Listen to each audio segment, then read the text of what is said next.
So this book is dedicated to my other favorite mysterious woodland creatures, my dog, Oscar, and all of my wonderful reptile friends, past and present. Gretchen loves camping in the woods with her family. Today, she explores new trails. The woods are quiet, full of sunlight and shadow. Now it's getting late. Time to go back to camp. Gretchen turns around. She follows the trail back.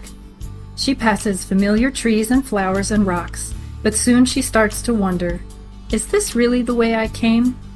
And now, it's getting dark. Gretchen is not afraid. She learned what to do at nature camp. Stop where you are and wait. Stay calm. Make yourself a safe and comfortable place to sit if it's getting late. Soon somebody will come looking for you. Gretchen is very tired from her long day of walking in the woods. She gathers some large branches from the pine trees nearby.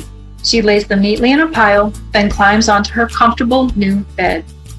She tries to stay awake, but soon falls asleep.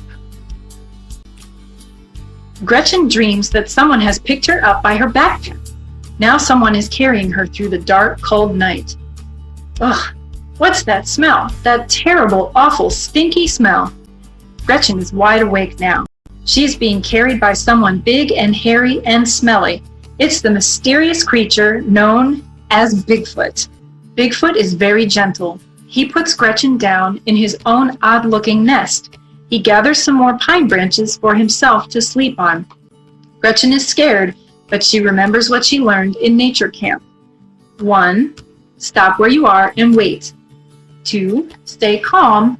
3. Make yourself a safe and comfortable place to sit if it's getting late. Soon somebody will come looking for you. Gretchen decides that this is a safe place and comfortable place after all, and she will watch the woods to see who comes looking for her. But she is so tired. So is Bigfoot. They both lie down. For a long time they watch each other, with one eye open and one eye closed. Soon they're both fast asleep. Before they know it, morning comes. Bigfoot wakes Gretchen up. It's time for breakfast. Bigfoot has gathered a handful of acorns for the two of them to eat. Thanks, Bigfoot. You are very nice, Gretchen says politely. But I can't eat these acorns. They'll break my teeth. Bigfoot looks like he doesn't understand. Bigfoot picks Gretchen up and carries her to a nearby stream. She sees big, shiny fish swimming in the clear water. Bigfoot puts his hand in the stream and scoops up a fish. He offers it to Gretchen. I'm sorry, I can't eat fish raw, she says. Bigfoot looks a little sad. He picks Gretchen up again, and soon they're in the middle of a clump of berry bushes. The berries are so big and juicy. I'm sorry, Bigfoot. Those berries are pretty, Gretchen says, but I can't eat strange berries. They could make me sick. Bigfoot puts Gretchen down gently. He lays his breakfast foods on the ground in a row. Acorns, fish, berries. Gretchen has an idea. Maybe Bigfoot will like my people food. She opens her backpack and finds the tasty snacks that her mom always packs for her. She lays them out on the ground. She puts a peanut butter sandwich next to his acorns. She puts some goldfish crackers next to his fish. She puts some grapes next to his berries. Bigfoot understands.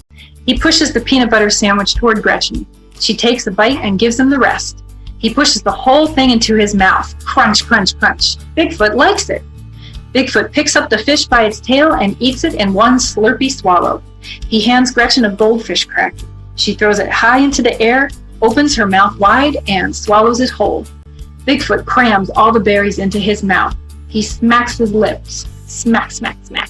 Gretchen picks up the grapes one by one. She makes them disappear into her mouth. She smacks her lips too. Smack, smack, smack. Gretchen and Bigfoot burst out laughing. Then Gretchen hears a voice, far away but coming near. Woof, woof, woof, the voice is barking. It's Jake, she says to Bigfoot. Gretchen is afraid that Jake will scare Bigfoot. I have to go now, she says to her friend. It was nice to meet you. I really liked breakfast. She goes toward her dog's voice, turning around once to wave goodbye to Bigfoot. He waves back and disappears into the woods. When Jake reaches Gretchen, he's so excited to see her, he knocks her down. She tries to hug him, but he's too busy sniffing her all over and wagging his wiggly tail. Snuffle, snuffle, snuffle. Then she hears another voice. It's coming nearer too. Gretchen, Gretchen, the voice is calling. It's Dad, she says. When her father reaches her, she jumps into his arms. They have a big hug. Mom and I were so worried about you, Dad says. I'm glad you're all right. Then he sniffs the air and checks the bottom of her shoes. He looks puzzled. But what on earth is that terrible, awful, stinky smell? That is Breakfast with Bigfoot from Haunted Road Media, and now in its 3rd edition.